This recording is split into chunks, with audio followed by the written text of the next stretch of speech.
meeting of the Onslow County Board of Education will come to order. Thank you so much for joining us this evening, and Happy New Year to each of you. Is Bishop McNair Graham with us this evening? I'm sorry that he couldn't make it this evening, so we will ask Dr. Collins if he will come and deliver our invocation. Thank you, Dr. Collins. Thank you, Madam Chair, members of the board. Tonight, in lieu of the most recent incident that's happened with our student body, if we could, before entering into a time of prayer, if we could have a moment of silence for Khalil Kirkland.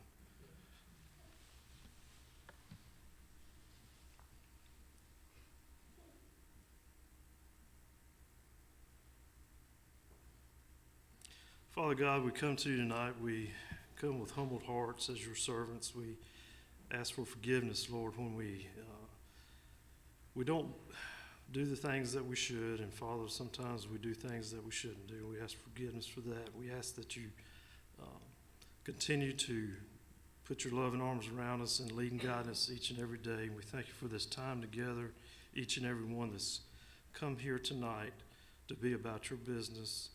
Father, we ask that you be with our board as they make decisions that influence and affect our children here in Onslow County. Father, we just ask that you continue to provide us the wisdom, the courage, and the strength to continually be about your work here on earth. It's these things that we ask through your Son's holy and precious name. Amen. Amen. Will you stand and join face the flag and join me in the pledge? I pledge allegiance to the flag of the United States of America and to the republic for which it stands, one nation, under God, indivisible, with liberty and justice for all.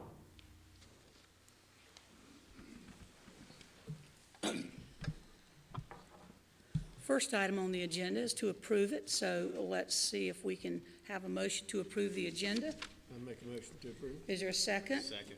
Any discussion, comments? Hearing none, all in favor say aye. Aye. All opposed? Next is the consent agenda. You'll see several items there. Our minutes, budget amendments, and Head Start reports, etc. A motion to approve the consent agenda. So moved. Second. Any discussion or comments? I'll just point out that on item D, the Head Start URSA report, if you have any questions on that, you may want to contact Dr. Folger or Teresa Alphen, as well as check the website that gives us probably a lot more information than we will ever remember. All in favor say aye. Have we already voted? Yes, we. Okay, thank you, thank you. Good News Spotlight, one of our favorite times of this evening. I'd like to call Summer Lewis to the podium. Thank you.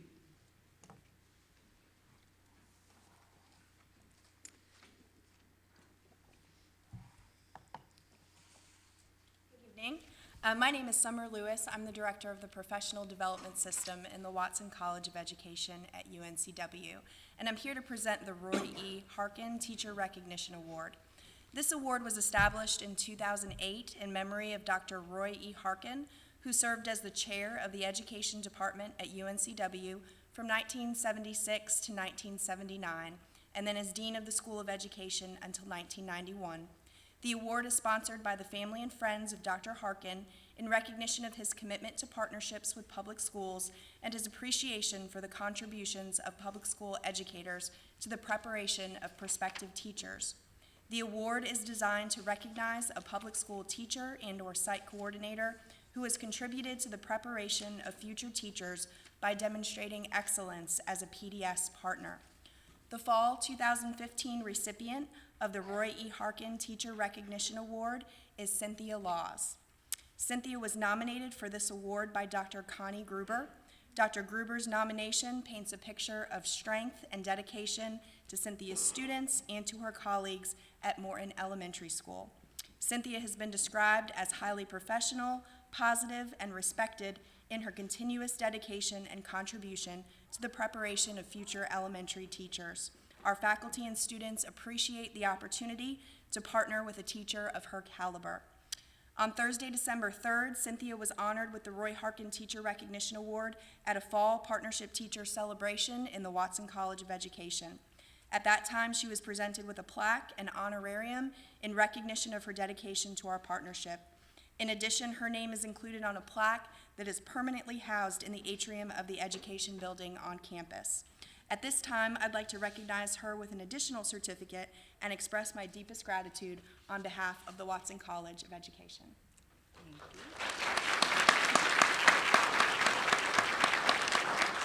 Thank you.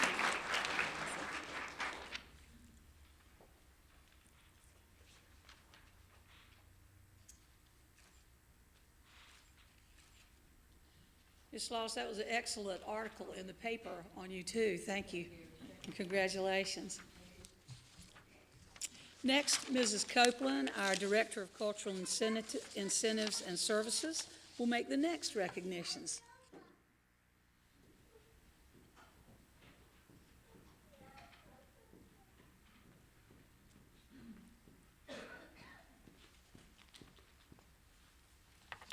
Good evening, Mr. Stout, Madam Chair, and Board. It's a privilege tonight to recognize a few of our student artists who have recently been represented for our schools. For the second year, Mr. Stout invited our students to participate in a Christmas card art contest, and several of our schools submitted entries of student work.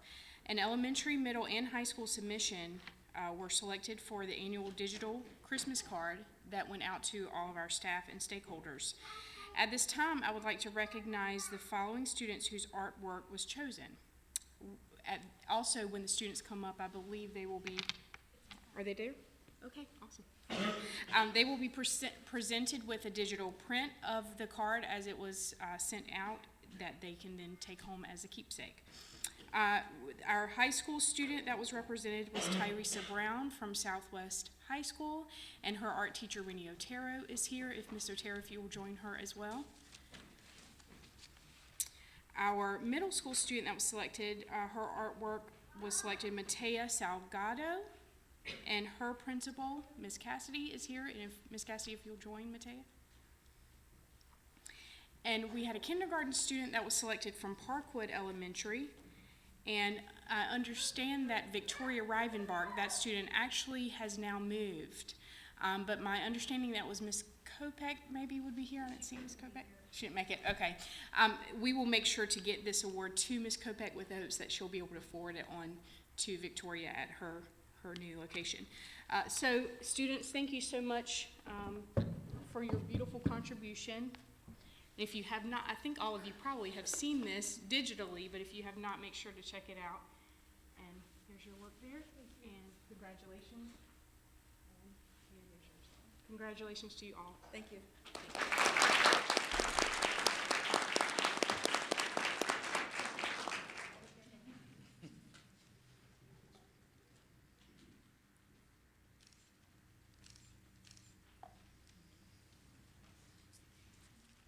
Mr. Snowden, you're up next.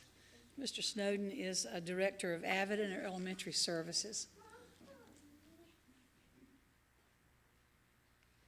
Thank you, Madam Chair, board members, Mr. Stout. I'd like to read a brief letter of recognition from AVID Center to Southwest Middle School. The AVID Center is honored to recognize Southwest Middle School as an AVID National Demonstration School validated through fall 2018. At that time, you may reapply to continue and will be revisited by the AVID Center team. As one of a select group of sites so honored throughout the United States, your school is in an elite category among the approximately 5,600 AVID schools in 44 states, the District of Columbia, 16 countries, and U.S. territories. We commend you and your AVID site team for your efforts on behalf of students whose futures are brighter because of your commitment to them. Please pass along my sincere thanks for a job well done to your AVID coordinators, your AVID students, and your entire AVID site team. We are proud to have you as an AVID National Demonstration School. Sincerely, Sandy Husk, Chief Executive Officer, AVID Center. At this time, I'd like for Jerome Guidry and any member of his team to come to the front, and we'll give them their certificate as an avid National Demonstration School. Once again, this is the third time.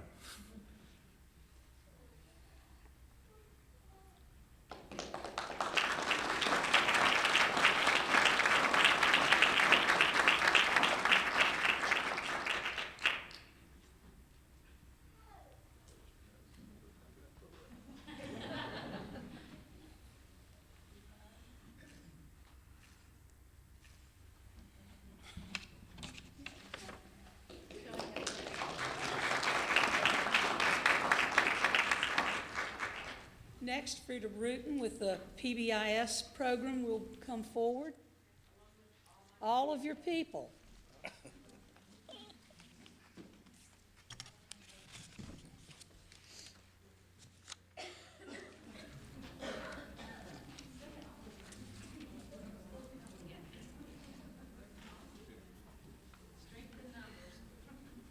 It's good to have people. Yes, it is.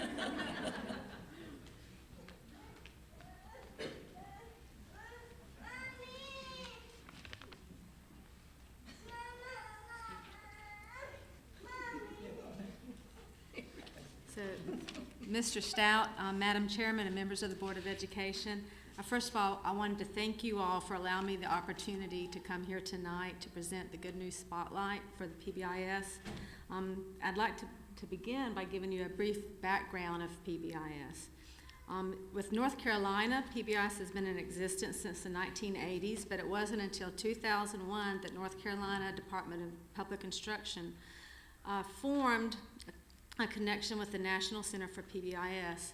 That year, Tim Lewis, one of the National PBIS Center's co-directors, came to North Carolina to provide PBIS training to a group of trainers. After that initial training, the Behavior Support Section began providing training across the state. This model continued until regional coordinator positions were established in 2005. With the addition of the support staff, the PBI state initiative began adding an average of about 150 school teams per year. Beginning with the 2007-08 school year, schools participating in North Carolina PBIS initiative have been able to apply annually for recognition. Schools earning recognition document ongoing administrative participation, an active PBIS team, and an in-school coach. For the 2008 school year, 76 North Carolina schools were recognized for implementing PBIS with fidelity. By the end of the 2008-09 school year, 790 school teams reported being at some stage of PBIS implementation, representing over 30% of all schools in the state. This past year, approximately 600 North Carolina schools have received PBIS recognition for implementing PBIS with fidelity. PBIS is a North Carolina state initiative now. Suspension rates for PBIS schools have shown decreasing trends over the past 7 years. In addition, average rates of office discipline referrals in PBIS schools in North Carolina are below the national average across grade levels.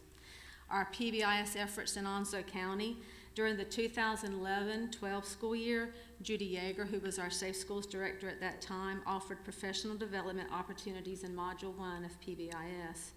After 2 years of implementing PBIS, Southwest Middle School was the first school in Onslow County to be recognized with Green Ribbon status. And during the 13-14 school year, Onslow County had 12 schools implementing PBIS. And at the end of that year, 7 schools in Onslow County achieved Green Ribbon recognition. Southwest Middle School, Trexler Middle School, and Blue Creek Elementary were among those 7 schools receiving Green Ribbon recognition. In order to achieve Green Ribbon recognition, you have to have certain criteria that has to be met. You have to have a PBIS site team that's completed Module 1 team training and had begun PBIS implementation. The school has to attain at least 80% on a tiered fidelity inventory and also attain a minimum score of 80% on their school-wide evaluation tool at the end of the year.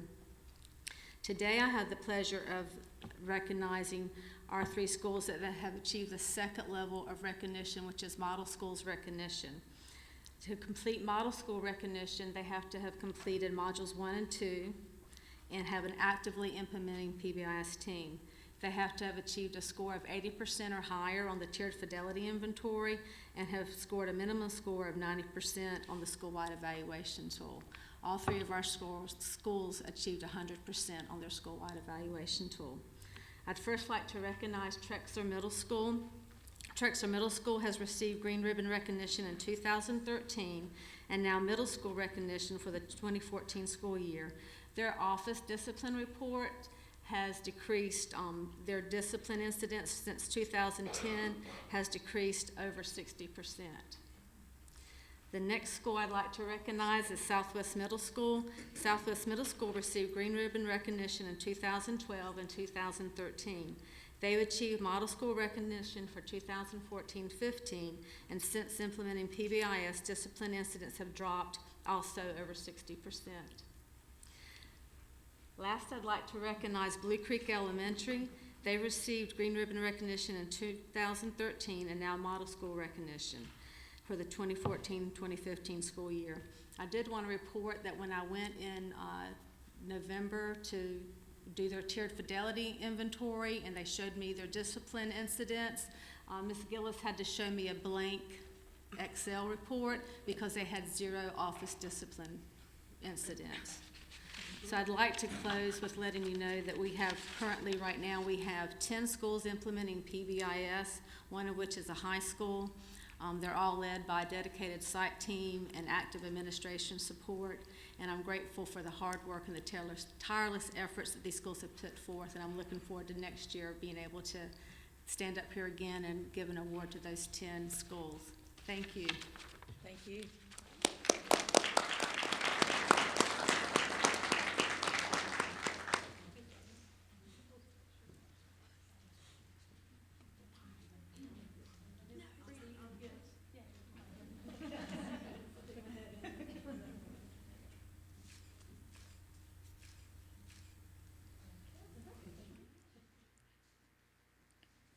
Next year, we're going to get some real long selfie sticks and let everybody take their own selfie up there. If there's, I think we do have another set of good news, and that will be Dr. Folger.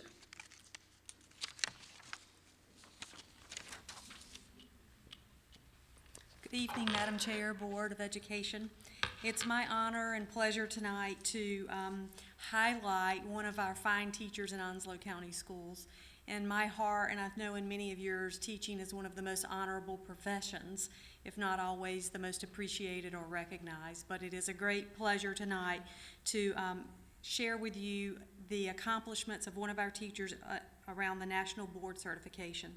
The National Board for Professional Teaching Certification is the highest credential in the teaching profession, and participation is voluntary. Teachers achieve that certification through a very rigorous process of performance-based assessment that typically takes anywhere between 1 to 3 years to complete and measures what accomplished teachers should be able to do. As part of the process, the candidates build a portfolio that includes student work samples, includes videotapes of their lessons, critiques of their lessons, assignments, videos, thorough analysis of their classroom teaching. Tonight, I'd like to recognize and ask teacher Ms. Kristen Markle, a first grade teacher at Silverdale Elementary School, to please come forward and to be joined by her principal, Ms. Christy Bracey.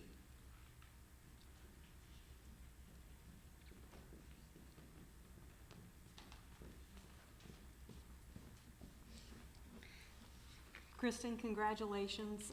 What a great accomplishment. I know a lot of hard work went into that. You're the only Onslow County school teacher this year that's being recognized and earned this award.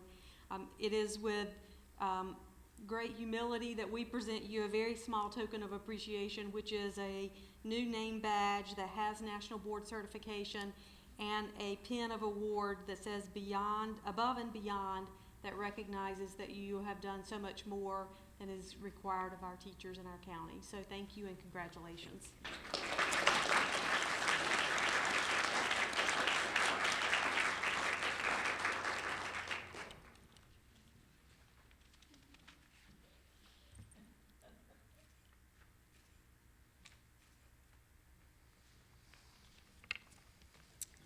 Board, next on the list and the final item tonight is around BASES. In December, we held our annual BASES Awards reception at Northside High School. BASES, which stands for Businesses Assisting Students in Businesses Assisting Schools in Educating Students, is a joint project between Onslow County Schools and the Chamber of Commerce. At the breakfast, we handed out plaques to the businesses and organizations who achieved Major League, All-Star, and Hall of Fame status due to their financial support of donations and services and volunteer hours. We are proud to announce that this year we recognize 256 different community and business partners who contributed over a total of $1 million and in excess of 20,000 hours of volunteer services that went directly to our schools. Let's show our appreciation for that.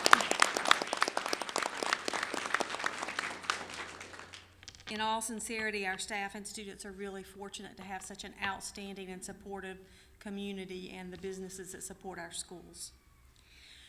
In addition to the plaques, each year we add 1 or 2 businesses to our legacy wall. You may be asking, what is the legacy wall? The legacy wall is at our district office, and it's a large plaque, multiple plaques, and on that we lift up or honor a couple of businesses a year who have gone above and beyond, who have consistently given over numerous years and just seem to have kind of a bottomless heart, and they continue giving to our schools and being good partners. It is, again, with great pleasure and I would like to ask our 2 businesses and our 2 gentlemen who are being honored tonight and added to the legacy wall, Mr. Dwayne Fisher from Coastal Carolina Orthodontics and Mr. Ed Jones from Swingin' Things, to please come forward.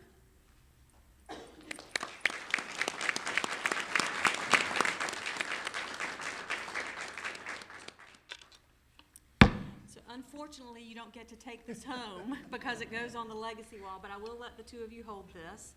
And would like to just say that both of these business partners and gentlemen have been such great partners with the school district. Dr. Fisher, who's with Coastal Carolina Orthodontics, has a program that every time a student gets a set of braces, he gives $50 to the school where that child attends. Over $65,000 have been distributed to the schools in Onslow County so far. Incredible. Mr. Jones, who's with Swingin' Things, I understand that you love sports and you provide a lot of support for our athletic programs and for our physical education programs, and understand that both of you had a very big role in putting a very nice scoreboard at one of our high schools. And so I want to say thank you, and welcome to the Legacy Wall in Onslow County Schools. Thank you. Thank you.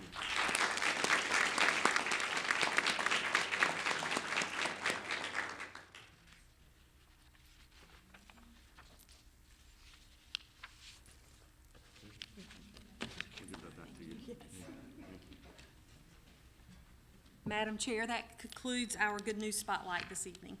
Thank you. Members of the board have any good news they'd like to share? Yes, I'd like to highlight one. It goes right along with what we were just talking about. Just before the Christmas holidays, some of the board members, we were able to attend the Bright Ideas banquet held at Jacksonville High School in the cafeteria. That's another example of a business investing in our students and our teachers. Jones, Onslow, EMC, they've been giving educational grants to our students and our teachers for 22 years. And this year, just an example, they gave over $65,000 in educational grants to 295 teachers in 48 schools. They did that for Onslow County, Jones County, and Pender County. We have so many businesses investing in our students, and we appreciate that. But a special thank you to Jones Onslow and their chief officer, Ron McElhenney. He retired recently, but he's been leading that now for a long time. And we just want to say thank you to them for their gifts, their monies, and their investment in our teachers and our students. Any others? Well, I would say the board was honored to attend a secret ceremony to honor one of our teachers, as well as Ron McElhaney, and the teacher was Beth Howard, who's art teacher at Dixon Elementary School, and of course Ron McElhaney is the past CEO of Jones Onslow EMC, and both were awarded the Order of the Longleaf Pine, which is the highest civilian honor in the state of North Carolina. And we were delighted to be there and very honored that our governor took time to travel to the east to award that. If there's no other good news, we'll move to our next item, which will be our first public comment session. If you're here just for the good news spotlight and you would like to make your departure, this would be an ideal time for you to sneak out. We do welcome you to stay, though.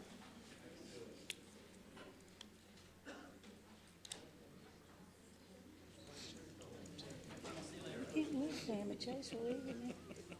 Walk in and Chase leave.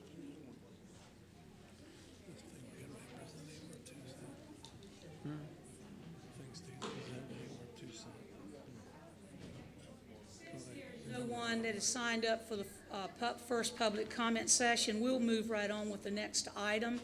And this is the facility student capacity update. Steve Myers, the Chief of Operations, will deliver that. And as Steve's making his way to the podium, I've spoken with our board, and if there's no objections from any of the board members, we will make this an action item this evening.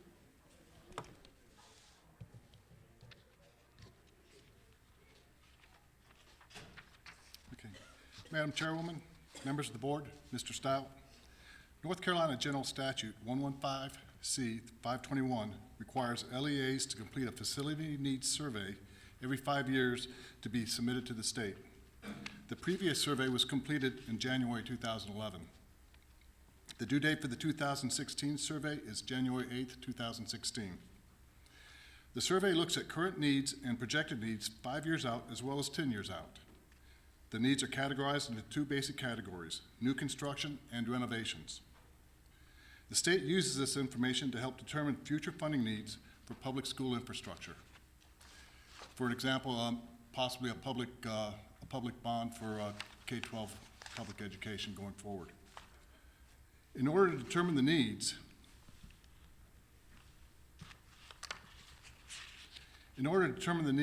one of the key considerations are school capacities. The capacities that are calculated as part of this survey are considered building capacity and does not factor in any mobile classrooms. It's also important to note that the survey required us to use a class size ratio of 18 students per classroom for kindergarten through second grade, and 24 students per classroom for grades 9 through 12 in language arts, social studies, and math. These class sizes differ from the previous year's auto capacity calculations that Onslow County Schools has used, where K2 is calculated, kindergarten through second grade is calculated at 21 students per year, and 20 students per classroom was used for grades 9 through 12. To give you an example of how this impacts the school capacity numbers, I used Richlands Primary as an example to calculate the difference. You will notice that with 18 students per K2 classrooms, the total number is 608 for student capacity of the building capacity. Okay, this is down from 670 students per the grade for Richlands Primary School. Approximately 3 additional classrooms would be needed if we use that number that they were recommending in the survey. Using the formulas provided in the survey, the current overall capacity for the district is 26,218 students. Based on our auto capacity calculations that were submitted back in March of 2015, our auto capacity calculations were 25,731. So while it increased our overall capacity, one thing to note is that for elementary schools, it decreased our number of seats by 665 students. It did increase our high school capacity by 1,000 seats. So what you're seeing here is in the elementary schools, the 20 elementary schools, and primary, is that we had an increased need for classrooms using the 18 students per classroom. At the high schools, we increased the capacity for the high schools, so we had an increased number of seats for the high schools available. Another thing I would like to stress that this is just for the survey purposes only, okay? Currently, we're using our standard out-of-capacity calculations of 21 students per K2 or K3, and also we're using 20 students per classroom for grades 9 through 12 for language arts, social sciences, and math. For the 5-year projection, there's 27,744 seats that were calculated in the survey, and for the 10-year projection, there was 29,278 seats available. The increases over the 5 and 10-year time frame, 10-year time frame are related to the new construction of schools and additions that were identified in a joint education funding policy that we have with the county. With the capacity numbers in place, the next step was to outline the capital needs. This included additional schools, as well as any renovations to major systems in each of the school facilities. When construction needs were identified, the survey required that we use a statewide average for new construction was $183 per square foot of building construction. I would be negligent if I did not mention that the building cost for the new Dixon Middle School is approximately $160 a square foot, considerably less than what the state average was that they used for the survey.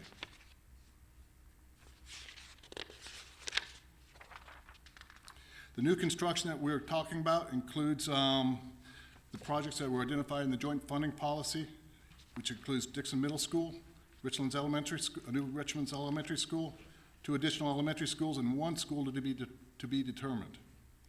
Also in the joint funding policy, Northwoods Park Middle School had additional instructional spaces allocated as well.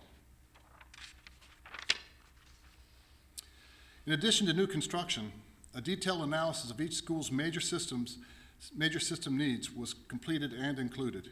This is paving, roofing, environmental concerns, such as asbestos abatement, electrical, plumbing, windows, all the major systems that we have to address on a yearly basis were also included in the renovations. We evaluated each school individually and in depth. So when you look at the project costs for construction, renovation, and ancillary costs associated with these categories, you will see a projected need of $110,514,925 during the first 5 years. The 6 to 10 year projection is for $85,023,510. This is for the survey purposes and for the state to have some numbers that they can use going forward and combining with all the other LEAs. So each of you have been provided a summary of the survey results. And at this time, staff requests that the board consider approval of the 2016 Facility Needs Survey. I make a motion to approve that. I would like to make a comment also, if you don't mind. Let's get a second and get it on the floor first. Second. I know. Okay, we got a motion and a second. Now, go ahead, Mr. Ridge. Well, I was gonna say, there's some of these things that have been standing for a long time and have not occurred, like the Richlands Elementary School. Yes, sir. Now, is that, what, is there a timeline that you could say pretty much within that period of time that will be? With the Richlands Elementary School, Richlands Elementary. we're targeted for, right now, for 2018 to have students in the new school. Right. Beginning of the 2018 school year. Because that old Dixon School and that old Richlands Elementary are the 2 oldest in the county. Right. And Dixon Middle School, we're targeted to have students in seats at the new facility in August of 2017 and August of 2018 for Richlands Elementary School. Thank you, sir.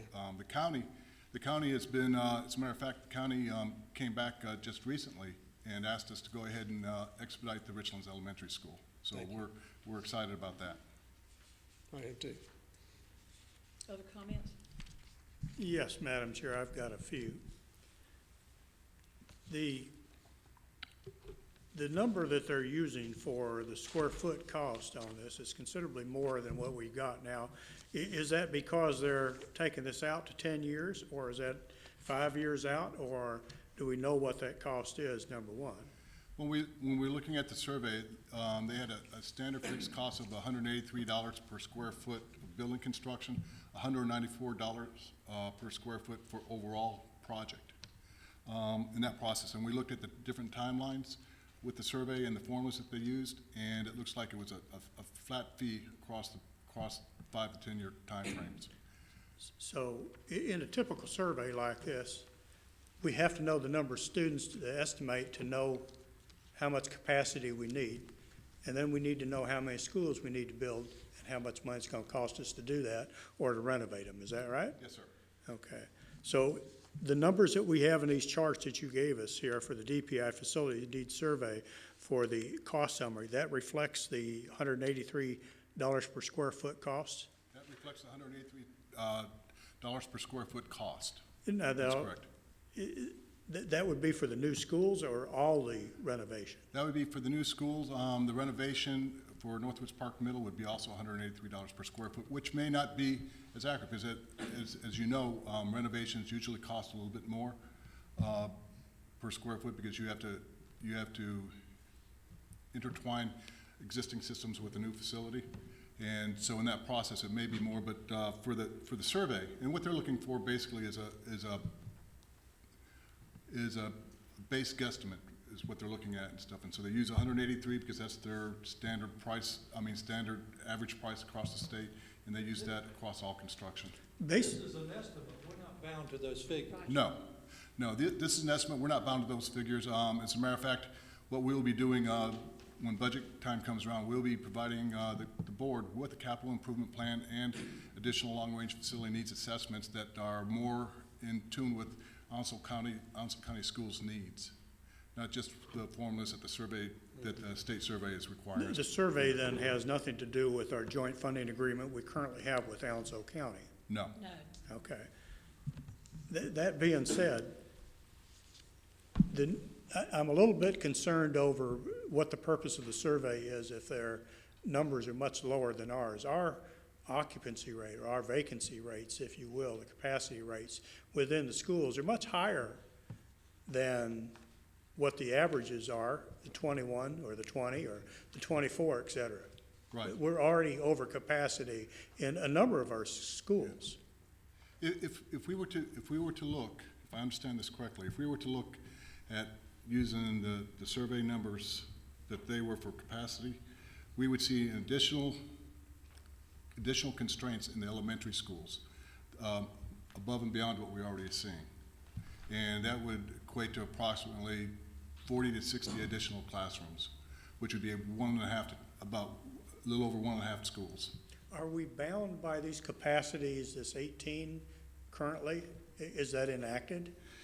Currently, right now, it gets a little complicated, and bear with me a little bit, but state statute requires that we follow the DPI guidelines. And in the DPI guidelines in statute 115C301, so that we have to look at the state allocations. So when you refer back to the allocations, the DPI allocations, it states that maximum classroom size is 21.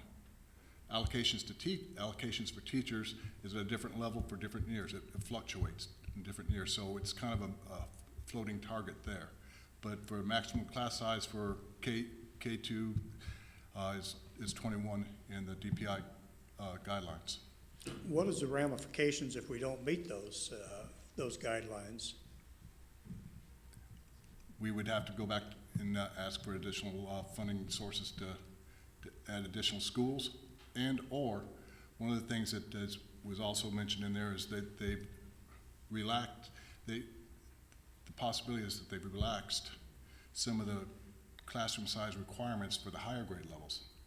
So if you put a constraint on the lower grade levels, K through 3 or K2 or K3, does that mean that you increase the class sizes for 4 through 5? Does that mean we're going to put elementary students in high schools? No. Well, then it's an unrealistic survey that the state, the Department of Public Instruction is giving us to follow. Now, I know that we don't have any control over that. We Right. basically do what they Right. ask us to do. And And excuse me, but I mean, one of the things that they'd be looking at though too, I think that's one of the reasons why they're looking at this, if they decrease the if they decrease classroom sizes for K2 or K3, does that mean that they're gonna have to provide some additional funding for additional construction? I think that's one of the things that they're trying to assess at this time Well, as well. traditionally, that additional construction costs come out of the county, not out of the state. And, yes, sir, but in the 90s, the state did also come up with a school construction bond, public education bond, that allowed us to, even in Onslow County, I think we built 2 or 3 schools with the bond funds that were available from the state. Okay, I generally agree that smaller class sizes, especially in the elementary, are a good idea.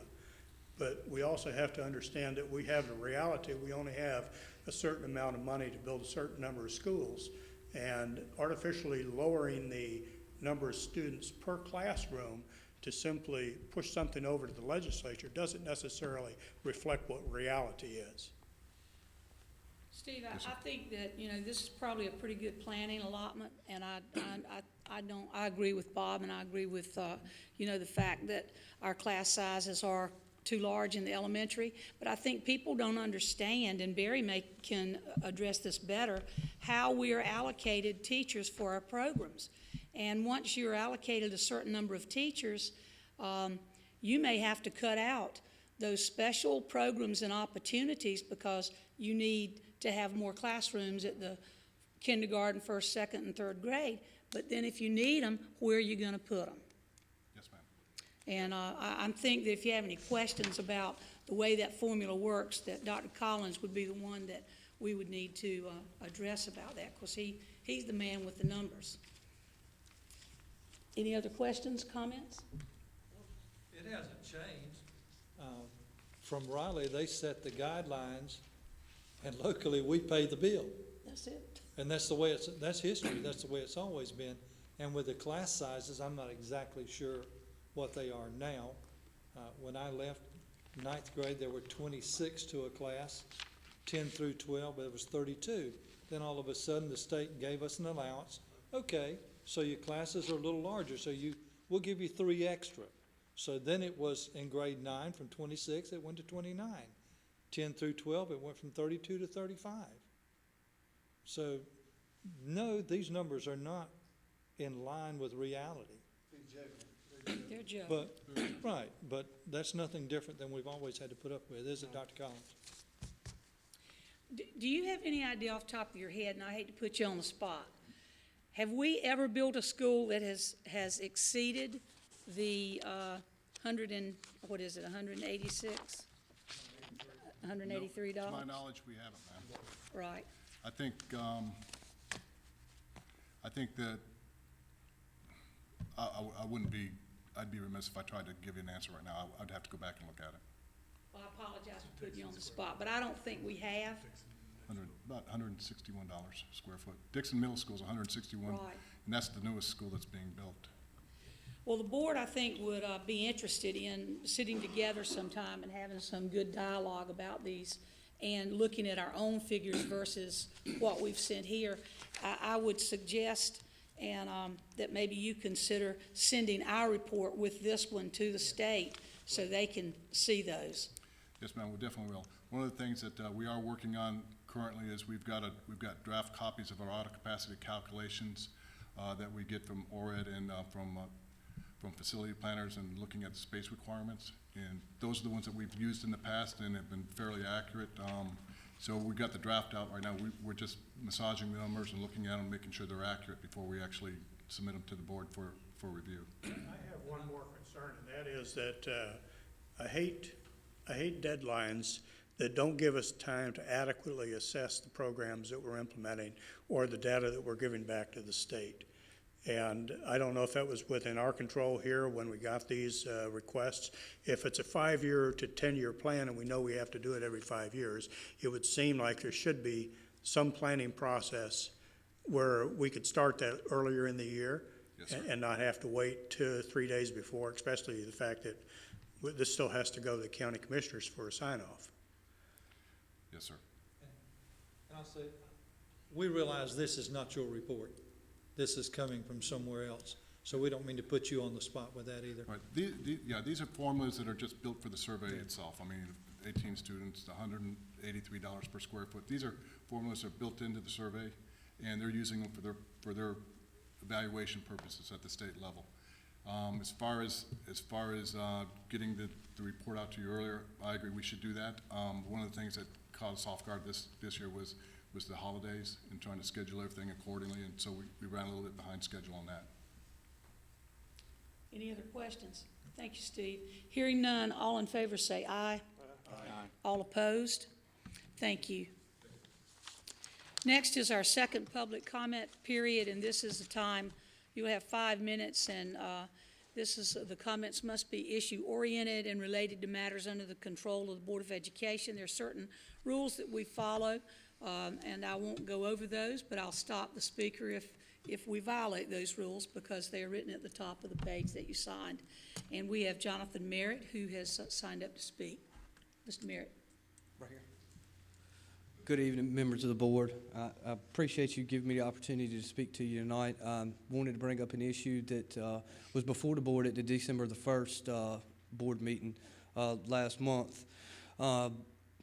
Mr. Irwin brought forth a issue regarding a lawsuit against the state and regarding the 24 boards of education that had decided that they wanted to take out a civil suit against the state. And basically it boiled down to, it was added to the board's agenda that night. No public notice, it wasn't put out ahead of time. Mr. Irwin gave us a 4-minute speech, and basically it summed up $2,000 and chance to get $800,000. Mr. Williams spoke very much against it based on the opposition of when one public agency sues another, the only people that win are the attorneys. You've got to use money to take out the suit. You've got to use public funds to defend the suit at the legislature. Mr. Taylor spoke in favor of it, but he said that a lawsuit is the very last step in the process, and that he wished the General Assembly could do something different. The board voted 4-1 in favor. I just had some questions, and they are, did any of the members other than Mr. Williams consider there may be another way of settling this issue without going to court? Mr. Taylor said that it was a last step in the process, but did any other members other than Mr. Williams try to make contact with anybody from the legislature, take any other steps other than just listening to Mr. Irwin's presentation for 4 minutes? Did any of the members other than Mr. Williams place a call to any of our elected officials? Representative Cleveland, Representative Millis, Representative Shepard, Senator Brown, did anybody call them ahead of time before making this vote to join a lawsuit against them to see if this could be remedied in court? Remedied outside of court. I just find it hard to believe that if a lawsuit is the last step in the process, that no step was taken before taking this vote other than adding it to the agenda at the meeting and immediately taking the vote after Mr. Irwin's thing. I know that based on board policy that you may not be able to respond to my questions, so in closing I would like to ask you, review your decision to join this lawsuit. Consider the thought of using taxpayer funds to fund a lawsuit against the state agency that's going to have to use taxpayer funds to defend it when there may be another option. Contact our 4 representatives, set them down. I've spoken to all 4 of them regarding it. They'll answer the phone, set them down and see if we can handle this outside of court. They know they made a mistake. They changed the law, which is what caused the statute of limitations. They know there's an issue. We may can recoup these funds and save the $2,000 that we're spending and the money that the legislature's going to have to spend. I appreciate you for your time. Appreciate your time, and I hope you all had a Merry Christmas and a Happy New Year. Thank you. Having no other ones sign up to speak, I will ask for a motion to adjourn. Motion to adjourn. Second? And a second. All in favor say aye. Aye. All opposed? That's a good thing. I like it, but I don't know. This meeting is adjourned. Have a good evening. Be safe.